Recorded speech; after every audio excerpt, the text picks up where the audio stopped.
Yo, welcome to the show. It's Boston's Banter with Frank the Bank and Keith K. Lava. You know the answer. Talking sports, breaking down the play so raw. From the Celtics to the Sox, we giving you the score.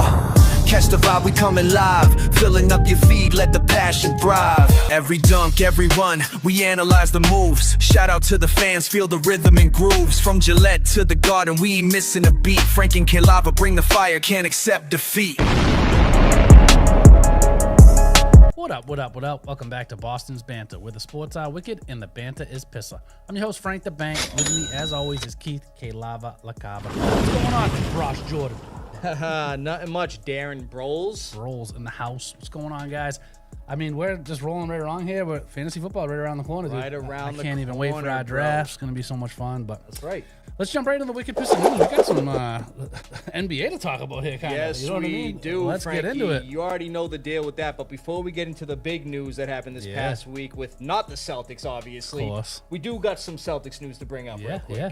Celtics have signed 22-year-old forward Jordan Walsh to a 3-year, $15 million extension. Boston picked up Walsh's $2.4 million option next season and add 3 more years for the 2023 second rounder. Okay. Last season, he averaged 5.4 points per game, 4 rebounds per game, shooting nearly 51% from the field, and showcased immense defensive intensity last season, Frankie. Real good. Dude, he never gave up on defense. I loved his hustle, man. That. The kid's definitely got a bright future, and the C's want to keep him in their plans for the next 3 seasons at least. I like it. I love that, Frankie. But like you were just talking about, man, we got some NBA moves that were just made this past week, and we're going to bring up the main one. Oh, you hear the alarm, Frankie? Here we go. Let's break it down. It's crazy, bro.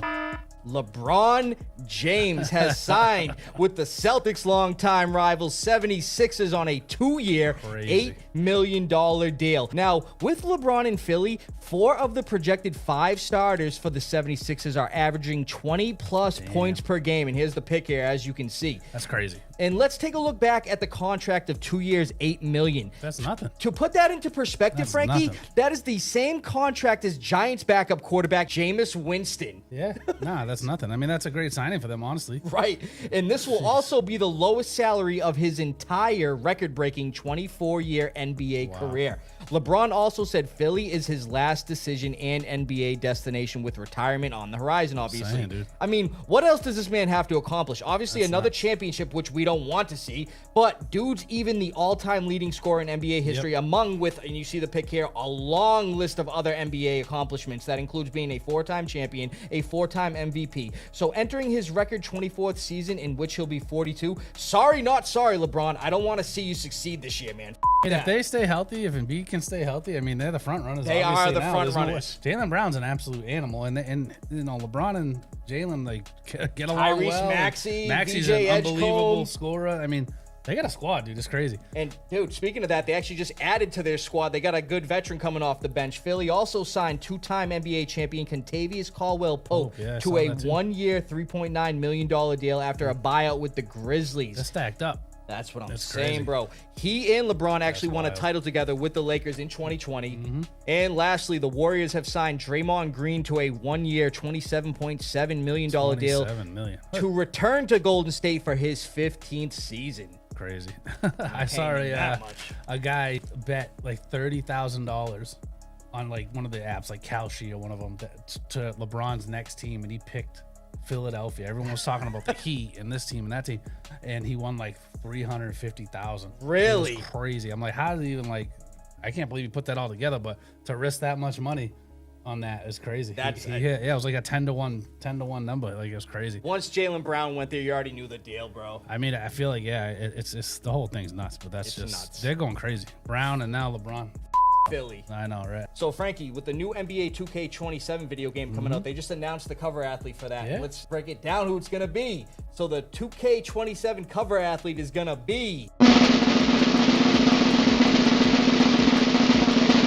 Spurs star Victor Wembanyama. I've seen that. That's awesome. Well deserved. Just wish he won the finals. And there are 2 other basketball stars for the Deluxe and Ultra Edition. On the Deluxe Edition, we got WNBA star Caitlin Clark. And on the Ultra Edition, we have legendary former NBA point guard Derrick Rose. I like it. Yes, I like sir, it, man. Frankie. But let's get into the Red Sox update. We actually like bringing them up now. Saying they're playing great. You know, we always love the Sox. But, I mean, the last 25 games at 21-4, which you love. I mean, that streak did come to an end, as everyone knows. I mean, we tied our franchise record last Trying week. to get the record, but they didn't. You know, we had a doubleheader, which is never easy to win both in a doubleheader. So we win the first one to tie the franchise record 15 in a row. But then, unfortunately, in the second game, we lost. So, I mean, that was our first loss in 16 games, technically. Right. So it's kind of crazy. So, yeah, right now we're 55 and 50, third in the AL East. We're second in the wild card, so we're in the playoffs right now as it stands, so that would be great. But yeah, let's get into it. The first game of the doubleheader, 6-3 win over the Orioles. We got out to a hot start, up 4-0 in the first, never really looked back, so ties our franchise record 15 straight. But then in the nightcap of the doubleheader, we're down 4-0 in the first inning, and then the Orioles never looked back, beat us 5-1. The next night, 6-4 win versus the Blue Jays, but then a 6-0 loss to the Blue Jays, 6-1 win versus the Blue Jays, so we win that series against the Blue Jays 2-1. And then last night against the A's, we're down 1 going into the 6th, and Cedar Rafaela with his first career grand slam. So we end up winning that game 4-2, thanks to Cedar there. You gotta love that. And then we got the A's again tonight. Again, playing great in the playoffs right now. Who would have thought? The way we started, we were one of the worst teams in the league. So they've won 10 consecutive road games as well. Yeah, it's crazy. So, I mean, they've been on fire. They're 8-2 in the last 10, 21-4 over the last 25 is nuts. Hopefully they can keep that going. Some other news, we had a trade this week. You know, the deadline's coming up next week. Conley Early, who has been a great lefty for us, pitching-wise, averaging over 9 strikeouts in 9 innings. You know, it's kind of, I don't know, it's tough to see him go. We go out and get Curtis Mead, who's you know, an infielder, but he also hits home runs. 17 this on year. the season. Yeah, so only Contreras has more home runs on the team right now than him. I still personally would have rather have kept Early myself, but again, we get from what I'm seeing out there from a lot of analysts, it was kind of one of those things where if you're gonna pick up a bat and you need a bat like that, you know, that's what you got to do. But I kind of would have waited a little bit longer, hoping Story comes back to do what he needs to do.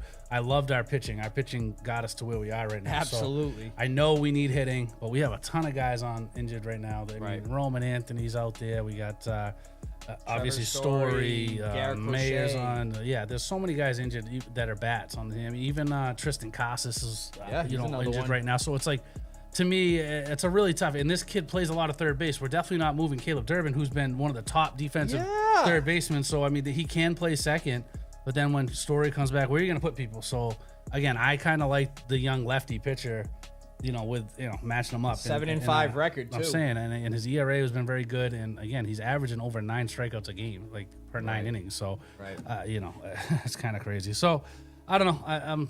Mead got hurt last night, too. Yeah, he got hurt, yeah. So, I mean, that's tough.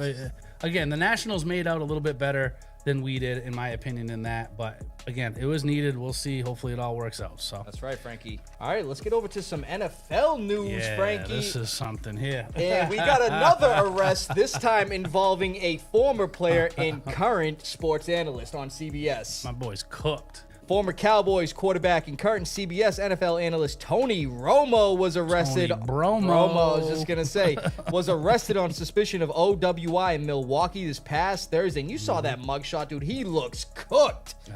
He was stopped at 5:30 p.m. last Thursday and performed poorly on the standard field sobriety test, according to police. Romo was cooperative and taken into custody and released shortly after. In Wisconsin, a first offense OWI is generally just a civil offense, not a criminal charge, and typically carries a fine of $150 to $300, which ain't to him. That ain't nothing. The arrest report also doesn't indicate any blood alcohol or breathalyzer tests, and he was given a court date of September 21st, but his appearance isn't mandatory. So things could have been worse, and it doesn't seem like he's in too much trouble, Frankie. I mean, the guy didn't pull a Mark Sanchez and act like a complete dumb intoxicated. That's true. You know what I mean? But next time, Tony, you're at the bar with your boy Jim Nance and he wants to have one more drink, you got to tell him, oh, I don't know, Jim. I don't know, Jim.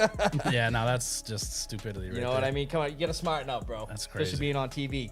Yeah, Frankie, we got one notable extension I want to bring up here, and this dude got paid. Eagles signed defensive tackle Jalen Carter to a 4-year, $152 million extension could reach $160 million in incentives, and it includes $106 million guaranteed. This deal makes him the highest paid defensive tackle in NFL history, surpassing the recently signed Jeffrey Simmons. Yeah, nah, he's nasty. And then, Frankie, I got 2 signings here I'm going to bring up real quick. We got to bring it up. The Vikings signed safety/linebacker Jamal Adams to a one-year deal. Entering his 10th season, last year with the Raiders, he had 30 solo tackles, 1 sack, and 1 forced fumbles. And the Dolphins, like I said, they're going 0-17. They signed former 4th overall draft pick in the 2019 draft, defensive end Cleveland Ferrell, kind of labeled a draft bust. Yeah, He's been a journeyman since. And like I said, man, they're signing draft busts now. 0-17. Mark it down. 0-17. That's right.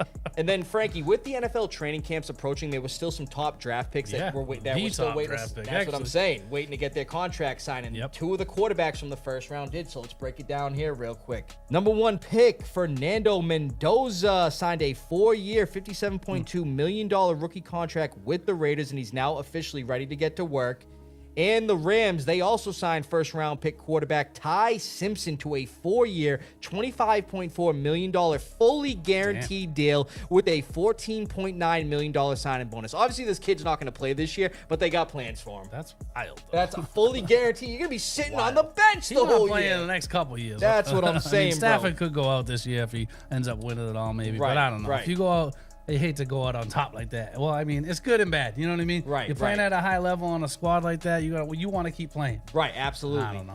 and then lastly, Frank, I just got to bring this one up. So speaking of rookie quarterbacks, we have one who was actually the number 2 runner-up in the Heisman. Who was with a team and they just waived him. I saw that too. This dude's struggling right now. I mean, I'm sure a team's going to sign him. So the Ravens have waived quarterback Diego Pavia this past week, and like I said, I'm sure he'll get picked up by another team for training camp. But dude, take a look at this pick real quick, man, because this was hilarious.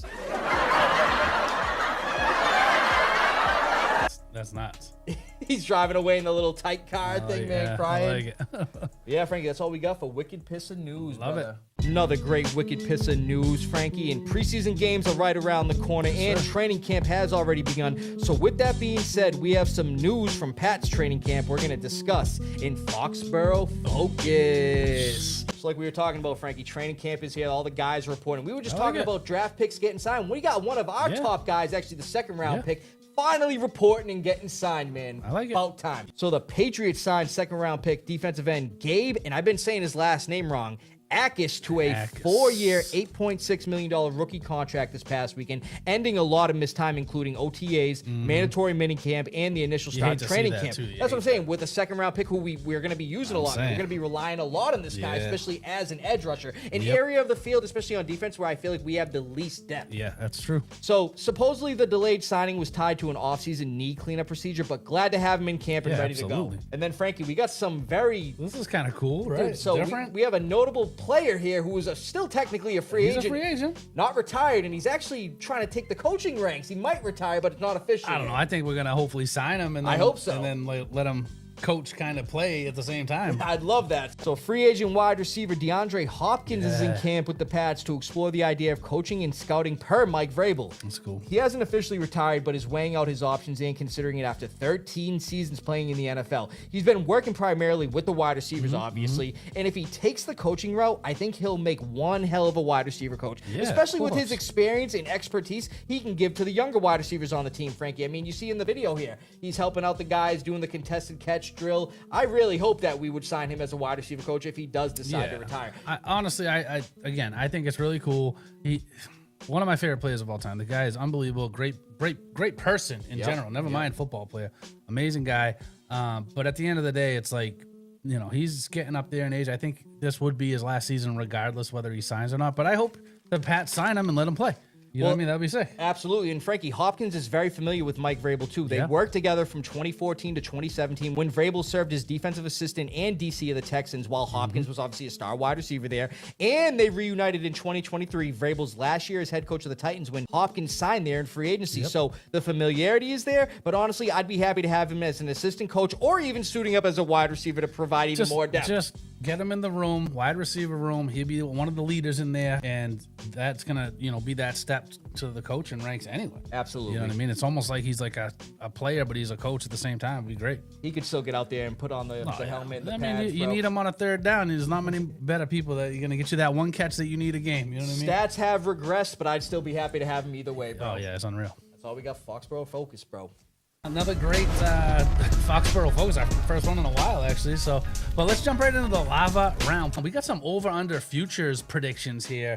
future bets, whatever you want to talk about, but whatever you want to call it. But let's jump right into that. We're going to start off with quarterback position. Cam Ward, second year, 32.50.5 yards. Over under is what his projection is on FanDuel. So what do you like? Do you like the over? You like the under, and why? So, Frankie, I'm actually going to be taking the over on that projection. I am too, actually. The reason I say over is regardless of him having only 15 touchdowns last season, the dude threw for 3,169 yards as a rookie with an injured Calvin Ridley and a bunch of young wide receivers. So almost no talent on the receiving end. And this year they added some weapons in Wan'Dale Robinson and rookie first-round pick Carnell Tate. So already a much stronger supporting cast than he had as a rookie. I love it. Also, the Titans adding former Giants head coach Brian Daboll as OC. I have down here too. That should pay off award considering he brings a quarterback-friendly system that should use more downfield throws. And again, he was only 82 pass yards shy of this mark last season. So this is an easy over. I have him at like 3,400 plus, maybe even higher. I mean, honestly,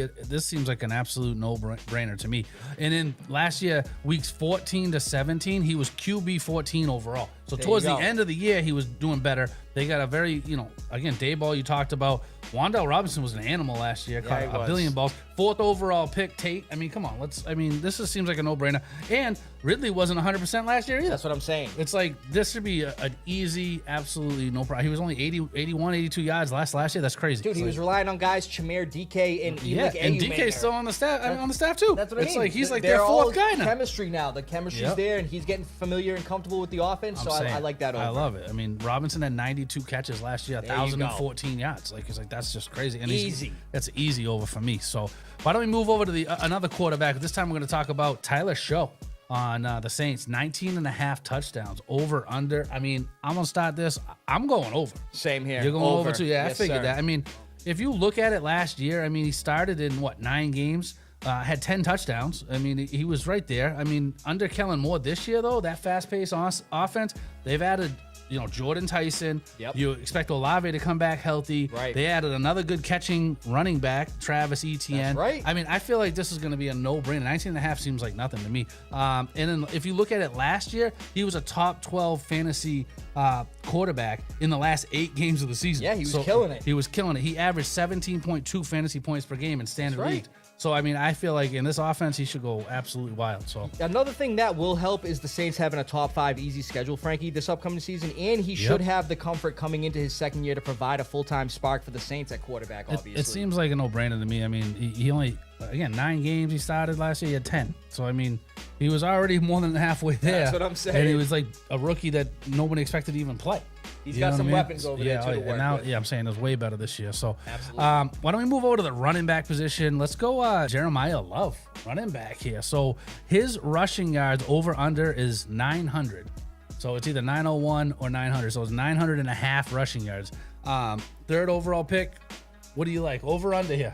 Frankie, I'm actually taking the under Me here. too. Yes, sir. Are you really? That's great. Dude, I'm taking the under here too. He won't miss the mark by much, but here's why I think the number 3 overall pick in this year's NFL draft will finish under 900 rush yards. The Cardinals are going to have big plans for this kid. Don't get me wrong. He's unbelievable. This kid's ridiculous. But with one of the hardest schedules going into this season and an offensive line ranked toward the bottom of the league, we expect Arizona to be playing from behind a lot. So the game script concerns are not going to work in his favor. Throwing all day. Also, he's in a clustered backfield with newly signed running back Tyler Algier. They re-signed Connor. And they got Trey Benson. And Benson's there. So it's just a crowded backfield, man. And we'll see after preseason. I mean, I'm sure one of those guys will probably be gone. Maybe Connor, maybe Benson, who knows. I know Algier and Jeremiah Love will be there. For sure. And lastly, regardless of a hard schedule, the NFC West alone is one of the toughest divisions in football. And they will be bullied by the Rams, Seahawks, and 49ers. It's going to be close. And it's not a bet I would take either way. Yeah. But it's so crowded. The backfield's crowded. And the schedule. I mean, I'm saying the schedule is tough. It's a tough division. Wicked. It's the most crowded backfield if you really think about it. It's like really like 3 of those guys could be starters. Absolutely. Pretty easily in my opinion. And I don't know. His projection's at 1,070 yards. And again, this for FanDuel betting, it's 900. It's either 901 or under. So to me, I'm taking the under if I had to bet on it, but I ain't going to touch it either way. Nope. Just seems too much of a risk there for me. I ain't touching it, bro. Now, let's stay with the running back position. Why don't we go over to rushing touchdowns? Newly acquired Kansas City Chief, Kenny Walker, who destroyed us in the playoffs, in the Super Bowl. Kenny Walker, 7.5 rushing touchdowns, not overall touchdowns. rushing touchdowns. I'm thinking over here. A lot of their running backs seem to get it. If he can stay healthy, that's the biggest thing with him. Mahomes is still not 100%. Right. There's a lot going on there. And again, to me, I know Andy Reid loves this guy, but at the end of the day, he needs to stay healthy. I mean, Mahomes had 5 rushing touchdowns himself last year. Kareem Hunt had 8. Pacheco had 1. Those 2 guys are not as good as Kenny Walker. No. So if they had 9 together, this guy should easily get 7.5, correct? Dude. So again, to me, it seems like that's a no-brainer. He had 4 touchdowns in the postseason. That's what I'm saying. You know what I mean? So postseason. he had a great postseason. Again, to me, it seems like it's going to be an over for me. 7.5 seems low. And you see these guys score touchdowns. Mahomes likes to give it to him, inside the 5. So yeah, dude, coming off a Super Bowl MVP performance, unfortunately, like you said, versus our Patriots, and signing a nice free agency contract with the Chiefs this offseason, you can easily expect him to go over this threshold. I do. The Chiefs also have a top 10 easy schedule this season, and Walker is expected to serve as the undisputed lead back, escaping the timeshare he faced in Seattle with Zach Charbonnet. As long as you stay healthy, no problem. Double-digit touchdown. Especially in the red zone, major expert projections like ESPN and Yahoo expect him to have roughly 270-plus carries and also plenty of red zone opportunities. The Chiefs lacked a dominant goal line presence last season, and with Walker's elite tackle-breaking efficiency, he will easily get past this threshold. I could see 10-plus rush touchdowns. I do too. I have him at 10-plus myself. That's what I'm saying. And for Walker this upcoming season, especially with Mahomes coming back from knee injury, who they're going to take it easy on, they're not going to want him running in on the goal line. I could see him, like I said, getting over the 7.5. Yeah, I mean, to me, 7.5 is just too low for him. I mean, again, Mahomes had 5 himself. They're not going to try and run him anymore. He's already been dealing with too many issues. You know what I mean? So be a workhorse. Let's jump over to the wide receivers. So we're going to go with receiving yards first. So we're going to go with George Pickens at 1,050.5 over under for his receiving yards. That's what his betting line is as it stands today. He went well over this last year. Yeah. Keith, what do you got here? Yeah, Frank, you know I got to go over here. I like it. I'm taking the under, actually. Wow, I like that. Yeah. So let me break down the over real quick. So in my opinion, out of this list, this is, in my opinion, Frankie, by far the easiest one. But obviously we have a disagreement here. Yeah, buddy. So for anybody taking the under, and Frankie, I don't know if you're banking on this, but anybody taking the under on him might be banking on him to miss some games, obviously, in my opinion. Yep. After picking CeeDee Lamb and Jake Ferguson, there aren't too many notable names that'll eat up targets. Fleury might get some looks too. He did pretty good last year. Pickens had 1,429 receiving yards last season, and I could easily see him produce 1,200 plus receiving yards this upcoming season, even with the tougher schedule. He's only missed 3 games in his 4-year career, and he's cleared this mark 2 of the 4 years. And even if Lamb stays healthy this year, I still see Pickens commanding high-end target volume and deep ball efficiency. Pickens has garnered the respect and trust of quarterback Dak Prescott, and it will translate well into this season, in my opinion, honestly, Frank. I like it. I mean, that was a career year for him last year. That was career high, obviously. 1,400 yards, a lot, obviously. CeeDee Lamb missed a lot of games last year, and that's what kind of had me worried that he can't repeat that 1,400 anywhere near the 1,000. But we'll see. I mean, again, he has never really gotten injured. His frame seems like he should possibly have an injury at some point. You never wish that on anybody, obviously.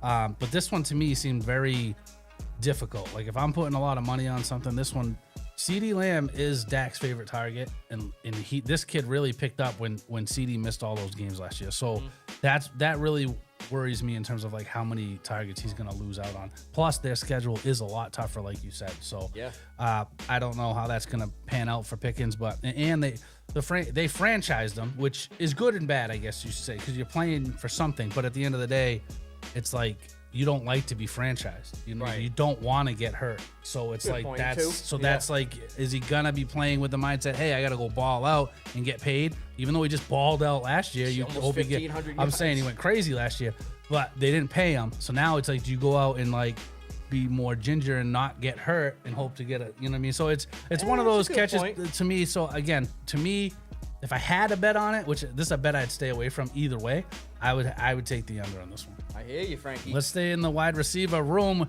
Let's go over to Marvin Harrison Jr.'s touchdowns. Over under 5.5. Keith, what do you got here? Yeah, Frankie, I got to take the over here. Yeah, me too. This one was difficult for me, but after a pretty good rookie season touchdown-wise, he had 8 receiving touchdowns. He regressed his sophomore season, playing in only 12 games with 41 catches for 608 yards and only 4 TDs, like you just said. In 12 games, So going into year 3, I expect Harrison to take that leap and show the Cards why they drafted him 4th overall in 2024. He is on an offense with stud tight end Trey McBride, up-and-coming wide receiver Michael Wilson, but he still will command deep in single coverage targets. targets when fully healthy, which hopefully he is this year. And like I said, in regards to Jeremiah Love, the card should be playing from behind a lot, and that game script works in favor of MHJ. Statistical models also project him at 6 receiving touchdowns, just clearing the mark. But those don't mean obviously. And for his sake, family name, and career, he needs to make an elite jump this upcoming season. Yeah, I mean, I don't know what happened last year, but he had a lot of drops last year. Yeah. But they're going to be playing from behind a lot. He had 4 touchdowns in 12 games. He only needed 2 more in the last 5 that he missed. I mean, in his rookie year, he had 8. I mean, to me, 6 touchdowns seems pretty doable here. Right? You know what I mean? So I like it. I'm in the same mindset as you there. Again, not an easy bet because Wilson has been coming on strong, Trey McBride, but he's going to see a lot of single covers because of those guys are coming on as well. So it's like, to me, it seems like a no-brainer. And he's put on some muscle. He's looked pretty good. I mean, again, if he can get the drops out of his head, I think that's an over. He's got to make that jump this year. It's going to start looking like draft bust material. No, he's coming to camp like looking real strong too, I heard. So that's cool. Got to be physical out there. Yeah, I'm taking the over there. Let's go one more position here. Let's go tight ends. Let's go Brock Bowers, 6.5 touchdowns over under here. I mean, I'm obviously going over on this. This seems like a no-brainer to me. Absolutely. I mean, they got a new QB, a new coach. I mean, it was the OC for the Seahawks, Clint Kubiak, who typically has a tight end friendly system. Right. Which obviously we didn't see much of that in the Seahawks last year. You saw JSN get 1 billion catches, but right. I mean, he had 5 TDs as a rookie, 112 receptions, which is crazy. Last year he only played in 12 games and he had 7 touchdowns. So it's like, if as long as that lingering knee injury that was all year last year seemed to really hamper him, as long as he fully healed, this seems like an absolute no-brainer to me. Well, Frankie, like you were just talking about with head coach Clint Kubiak, that offensive system is expected to lean heavily on Bowers, not just overall in the offense, but also as the primary option in the red zone with his 6'4", 235-pound frame. He has 239 targets through 2 seasons. That's insane. Oh, no, it's insane. It absolutely is. Dude, and either with Kirk Cousins, who loves utilizing tight ends, we saw him kind of revitalize Kyle Pitts last year. Oh, yeah. Or rookie Fernando Mendoza, who will lean on him as a security blanket, which you see a lot with the rookie quarterbacks. They like to lean on the tight end. I like it. Bowers will get his looks, and I believe will have a monster year 3 and easily clear this mark. I mean, it seems like a no-brainer. As long as that lingering knee injury is better. I mean, that really hampered him all year. And that happened like week 1, week 2. Against the Patriots. Patriots. It was just literally like all year long. You didn't know from week to week if he'd play. It seemed like it bothered him all year. So as long as that's all cleaned up, he's good to go. Yeah, out of nowhere in the fantasy championship, I need him. Then they told me they were sitting him for the rest of the season. Yeah. I was like, what the Man. Playing for anything, obviously, but still, that I'm sucks. in the championship, bro. They might not be playing for anything this year either. You got to be careful drafting guys like that. That's you know right, what I mean? bro. So, love Good it. stuff, Frankie. Next week, we actually got some more over-unders. Then the following week, we're getting into fantasy talk with the quarterbacks, bro. I love it. I mean, another great live round, another great show. Thank you guys for liking, subscribing. You know, it's been great, and I can't wait for fantasy. I know you guys can't either. It's awesome. It's been great, brother. Absolutely. Thank you, guys. Here we go. Phone's ringing. Can only imagine what it is this week. Hello. Hi, my name is Peter Parker. Okay. What's going on, Peter Parker? I have something to tell you that's gonna sound crazy. Okay. What is it? I'm not just Peter Parker. I'm Spider-Man. Man, I already knew that. Like, I don't know Peter Parker's Spider-Man. Come on now, man, bro. that was Peter Parker that called you, Frankie. Dude, I already know what it is, bro, but how about you break it down? You already know. Spider-Man, brand new day. You know I'm going there. You know I got the tattoo and everything. Oh, there's a spider on the desk. I mean, speaking of Spider-Man, let me see if this thing bites me. Well, Frankie, last time the thing bit you, you turned into Spider Noir, and I exploded into a million spiders. But you know what, dude, try it out. I'm gonna try it again. Come here, pal. Ah! Yo, Frankie, you good, bro? That really hurt. Worse than the last time. All right, bro. Well, whatever, Frankie. Nothing really happened. Man, you might have an infection. Let's just get up on out of here. From Bean Town to your town, stay wicked, Pissah. From Foxboro to your bro. Thanks for listening, everybody, and we're gonna see you next week. Oh, that's dope, Frankie. But wait a minute. What wasn't the Hulk in this movie too?